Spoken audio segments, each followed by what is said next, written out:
Warahmatullahi wabarakatuh.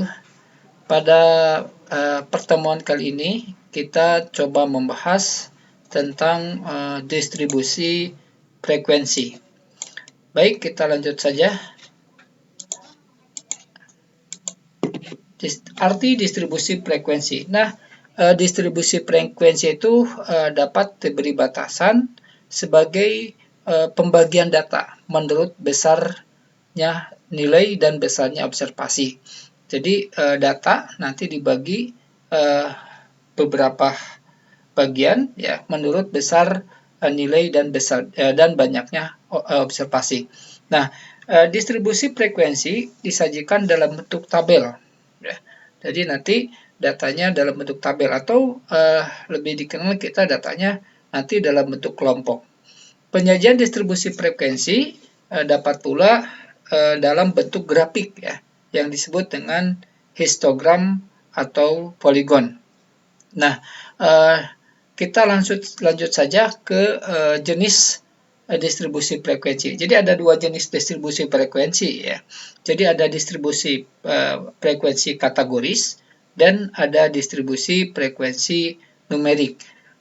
Apa itu distribusi frekuensi kategoris? Jadi distribusi frekuensi kategoris itu ada distribusi frekuensi yang pengelompokan datanya disusun berbentuk kata-kata. Jadi pengelompokan datanya berbentuk kata-kata. Nanti bisa kita lihat. Atau distribusi frekuensi yang penyatuan kelas-kelasnya didasarkan kepada kategori. Sedangkan distribusi frekuensi numerik adalah distribusi frekuensi yang penyatuan kelas-kelasnya disusun berdasarkan interval atau berdasarkan angka-angka atau kuantitatif. Nah, ini adalah contoh distribusi kategoris. Jadi di sini dia ada pengelompokannya kata-kata ya. Jadi menurutkan di sini contohnya ada asal mahasiswa, kemudian ada frekuensi. Nah, kalau kita lihat sebelumnya bahwa distribusi kategoris itu dia datanya dia disusun berbentuk kata ya, atau distribusi yang penyatuan kelasnya berdasarkan kualitatif atau kategoris ya. Nah ini, jadi di sini ada kata-kata, ada Jawa Barat, KI, Jawa Tengah. Ini frekuensi distribusi frekuensi kategoris. Sedangkan distribusi frekuensi numerik dia berdasarkan kuantitatif ya. Jadi berdasarkan kuantitatif pengelompokannya atau pembagian datanya. Nah, seperti ini ya, yang kita kenal kelas ya, antara kelas 2000 sampai 2999 ini frekuensinya ada dua. Nah, pada kesempatan kali ini kita akan lebih menekankan kepada distribusi frekuensi numerik ya.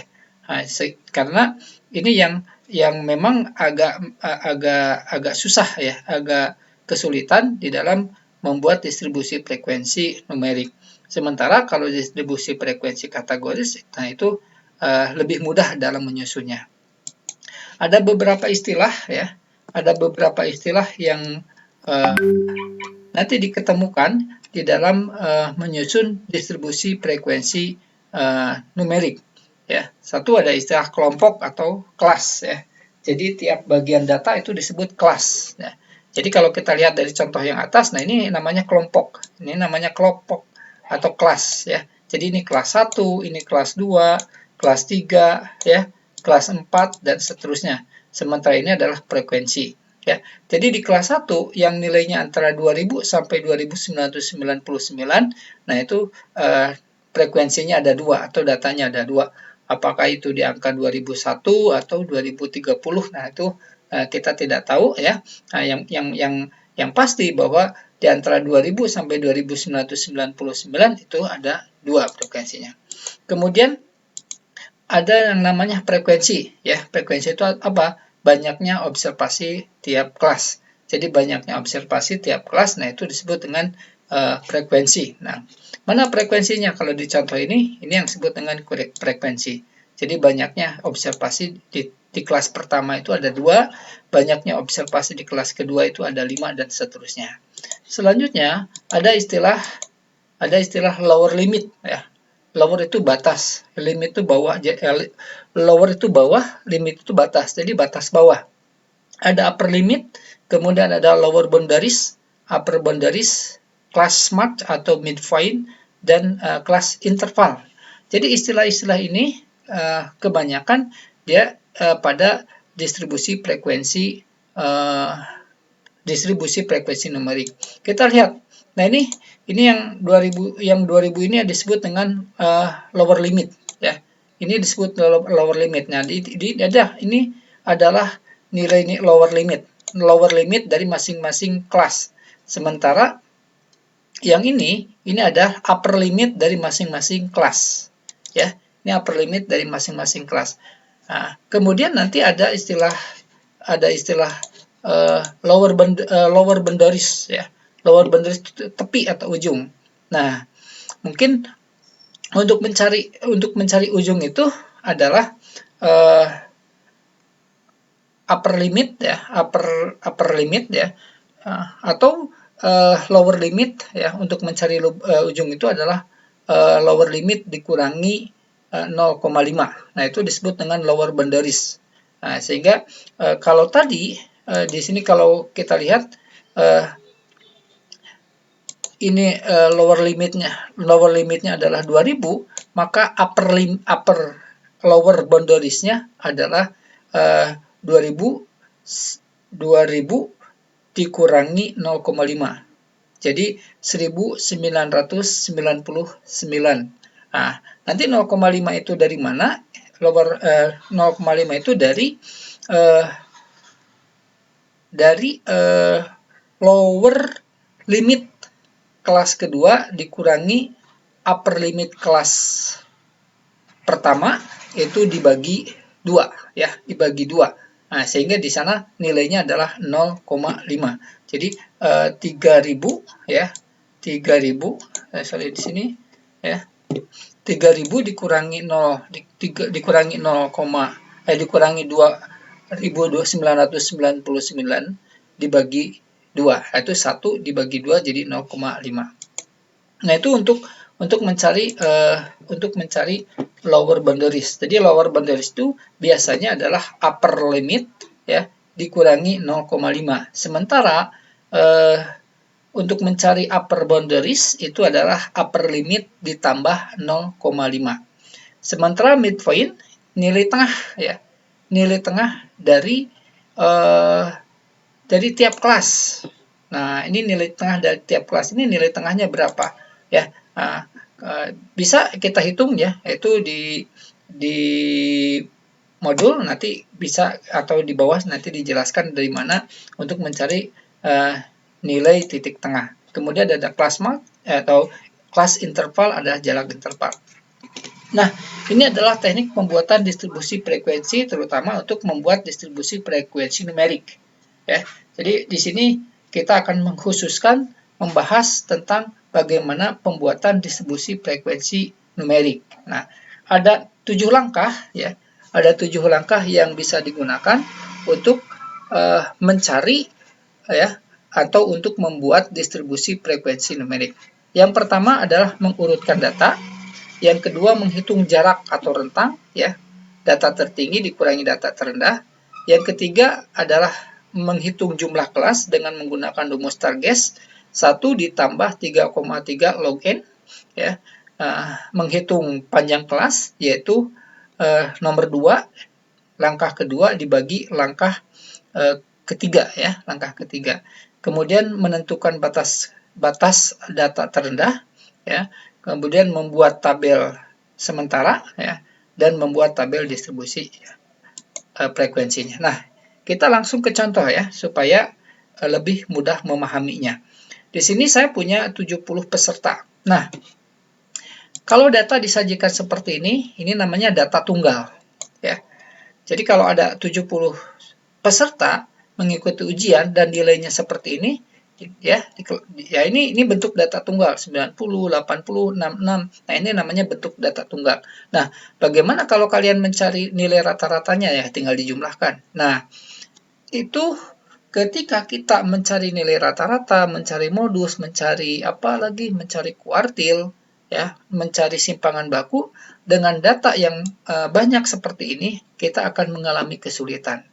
Maka datanya kita buat dalam bentuk kelompok, ya, atau dalam istilahnya adalah dalam bentuk distribusi frekuensi.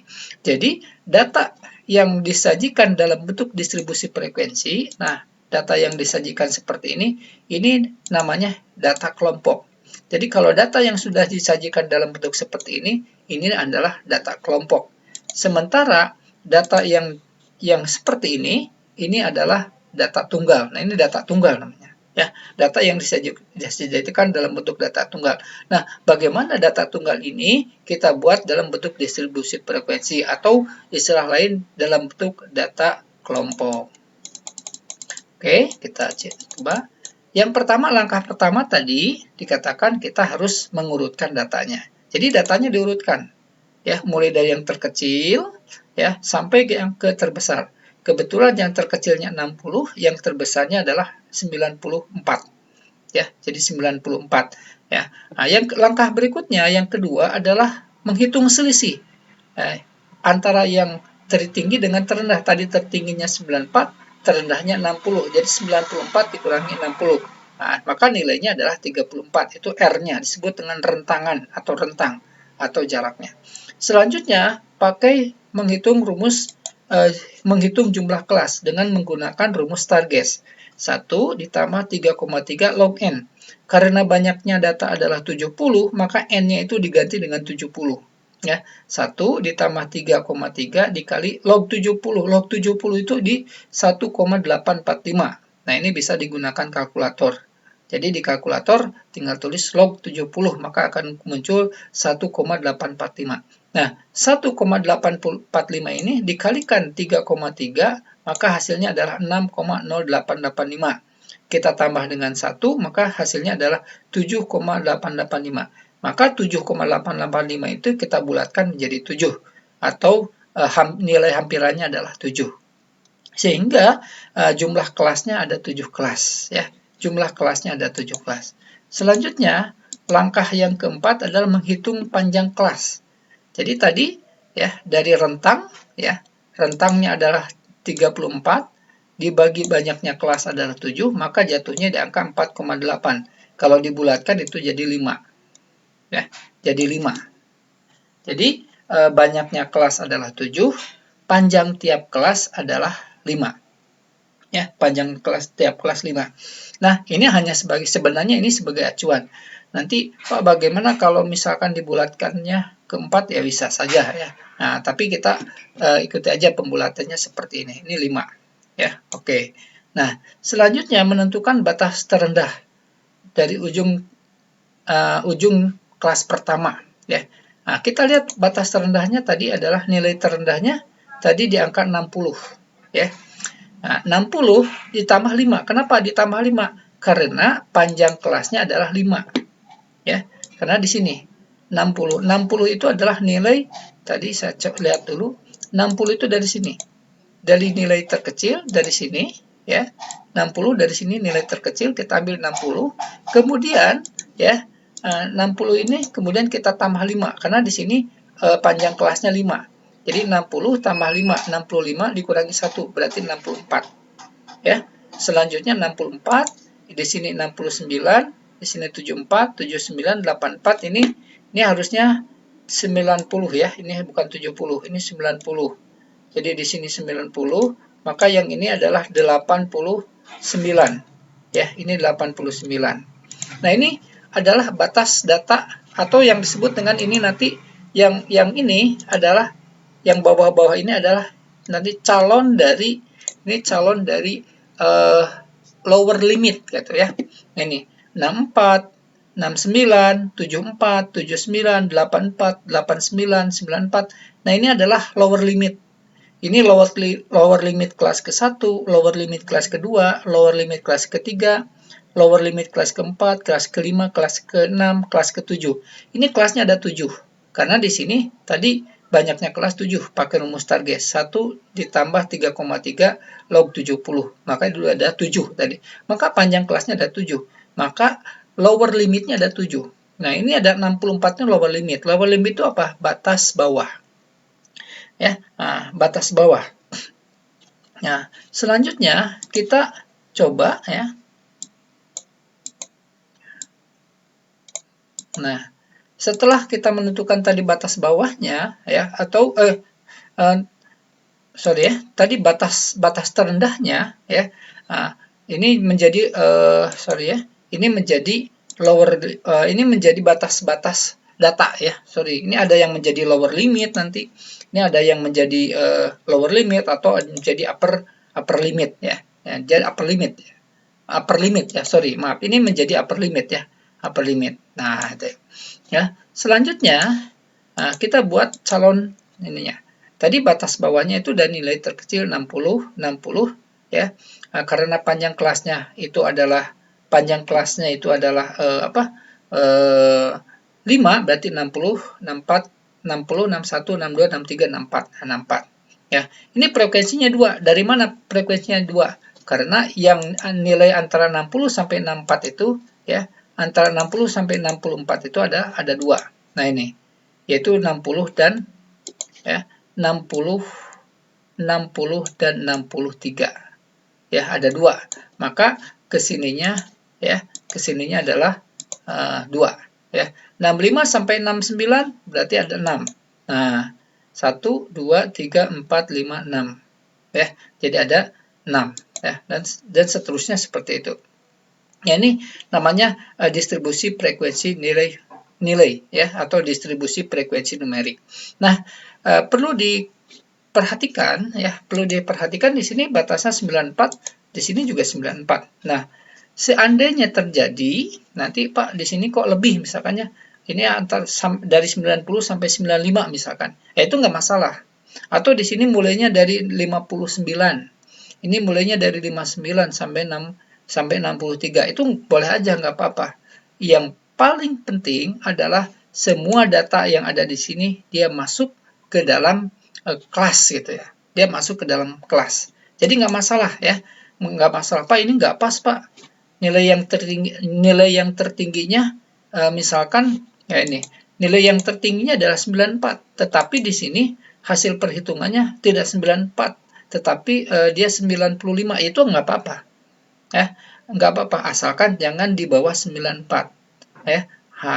Jangan 93, nanti yang 93 dia masuk kelas mana, nah itu kan, seperti itu. Nah ini ya, ini adalah distribusi. Nah, ini yang disebut dengan distribusi frekuensi ya. Ini yang disebut dengan distribusi frekuensi. Nah, atau yang disebut dengan data kelompok ya. Ini data kelompok ya. Jadi langkah untuk membuat ini tadi ada 7. Selanjutnya ya, ini ada distribusi frekuensi relatif. Dia rumusnya adalah kelas pertama, frekuensi kelas pertama dibagi N. Nah, karena kelas pertama itu ada 2, berarti di sini adalah 2 dibagi 70 ya. 2 dibagi 70 kemudian dikali 100 ya. Jadi atau sama ini coret, berarti 20 dibagi 7 itu adalah 2,86 ya. Selanjutnya sama, nanti yang kelas kedua 6 kemudian bagi dengan 7 ya, 10 ya, dikalikan dengan 100 ya. Jadi 60 dibagi 7 hasilnya adalah 8,57 dan seterusnya ya. Ini namanya frekuensi relatif ya, frekuensi relatif ya. Oke, kita lanjutkan dengan, nah ini frekuensi distribusi kumulatif ya, yang kurang dari 60. Nah, tadi bilangan yang terkecilnya 60 kan. Nah, berapa frekuensi yang kurang dari 60? Nah, karena yang paling kecilnya 60 berarti yang kurang dari 60 no, tidak ada ya. Nah, yang kurang dari 65, itu ada 2, yaitu angka 60 dan 63. Tadi di datanya seperti itu ya. Nah, jadi kalau saya lihat di sini ya. Nah, ini saya lihat di sini. Nah, ini 62, 60 dan 63. Nah, berarti di sini ya. Nah, ini adalah 60 dan 63 ya. Jadi 63. Jadi hanya ada 2, maka ini ke sini ada 2 angka. Ya. Nah, kemudian yang kurang dari 70. Yang kurang dari 70 ya. Yang kurang dari 70 itu kan tadi ada 8 ya. 1, 2, 3, 4, 5, 6, 7, 8. Jadi ada 8 ya yang kurang dari 70, yaitu angka 60 sampai 68 dan seterusnya. Ini adalah frekuensi kumulatif kurang dari, sementara ini adalah frekuensi kumulatif lebih dari ya. Yang lebih dari 60 ya ada 70 kan, mulai dari 60 ya. Yang lebih dari 70 yang lebih dari 60 atau sama dengan itu ada 70, 73 semuanya bilangan ya sampai ke sini ya. Yang lebih dari 65 berarti kan 70 kurangi 2. Yang lebih dari 70 berarti 70 dikurangi berapa? 8 ya, dikurangi 8. Kalau ini dia ditambah. Ini ditambah-tambah sampai 70. Kalau ini dari 70 sampai ke 0 ya. Itu distribusi kumulatif kurang dari atau lebih dari. Kemudian ada distribusi frekuensi relatif kurang dari tadi ya. Nah, ini kalau ini ngitungnya dia ini kan tadi 0 ya. 0 dibagi ya n-nya 70 dibagi 70 ya dikali kita kali dengan 100. Hasilnya adalah 0 gitu ya dan seterusnya ya. Nah, ini tadi 2 ya, 2 kemudian 8 dan seterusnya. Ini juga sama prosesnya. Selanjutnya membuat grafik ya, histogram. Nah, membuat grafik histogram. Nah, tadi dikatakan, nah ini untuk membuat grafik histogram kita buat dulu tabel distribusi frekuensi ya. Di mana di tabel distribusi frekuensi ini ya, yang ini kan yang tadinya pakai lower limit sekarang berubah. Nah, ini namanya lower boundaries ya. Ini lower boundaries namanya. Nah, lower boundaries ini LB ini lower boundaries ini didapat dari lower limit dikurangi 0,5 ya. Jadi di sini ini ada 60 ya. 60 dikurangi 0,5 ya. Maka hasilnya adalah dia ke sini. Ya. Nah, ini disebut dengan lower boundaries. Ya, lower boundaries ya. Itu 65 itu lower boundaries ya. Kalau 60 itu adalah lower limit. Nah, sementara yang ini adalah 65 ya, 64 ya. Ditambah rumusnya itu ya, ditambah 0,5. Nah, ini yang disebut dengan upper ya. Ini yang disebut dengan upper boundaries. Jadi upper boundaries itu adalah upper limit ditambah 0,5. Jadi karena upper limitnya itu 64 ditambah 0,5 menjadi 64,5. Nah, itu yang disebut dengan upper boundaries ya. Nah, jadi ini kalau frekuensinya saya kira tetap sama ya. Sekarang bagaimana cara membuat histogram? Nah, kita cara buat histogramnya. Tadi dari sini 59,5 ya. Maka di histogramnya, nah ini salah ya. Ini salah nih. Ini jangan ini. Ini harusnya dari sini. Ya, ini dari sini, harusnya maju dari sini dulu ya. Kemudian ini ya. Kemudian berikutnya adalah yang ini ya. Nah, ini maju sedikit-sedikit. Ini harusnya ada di sini. Ada di sini, kemudian dia turun lagi ke sini ya. Nah, kemudian yang terakhir dia di sini. Ya. Nah, ini harusnya bukan dari sini karena ini ada kesalahannya. Karena di sini ya. Nah, nih 59,5 sampai 64,5 itu ada 2. Nah, 59,5 sampai 64,5 itu ada 2. Nah, ini harusnya mulai gambarnya dari sini. Nah, gitu ya. Yang lurus ini lurus. Kemudian 59 sampai 68 itu ada 6. Berarti dia ada di sini gambarnya. Ini ada kesalahan sedikit gambarnya, ya. Nah, itu histogram. Nah, untuk poligon dia diambil nilai tengahnya. Ya, tadi midpoint, ya. Midpoint. Nah, midpoint dari midpoint dari 59 sampai 64,5 ya. Nah, itu midpointnya 62 ya. Antara 60 sampai 64 tuh midpointnya 62 ya. Kalau kita hitung 60, 61, 62, 63, 64. Nah, tengah-tengahnya itu 62, itu tengah-tengahnya ya. Maka nanti diambil tengah-tengahnya. Ini diambil tengah-tengahnya ya. Nah, nanti diambil tengahnya, diambil tengahnya, diambil tengahnya, diambil tengahnya. Ini semua diambil tengahnya. Kemudian setelah diambil tengahnya baru dia tarik data. Nah, gitu. Sorry ya. Nah, ini ya. Nah, ini set. Nah, jadi diambilnya dari tengah-tengah ya. Diambilnya dari tengah-tengah. Itu disebut dengan poligon. Nah, maka poligonnya ini diambil dari tengah-tengahnya. Itu poligonnya. Selanjutnya ini ogib ya.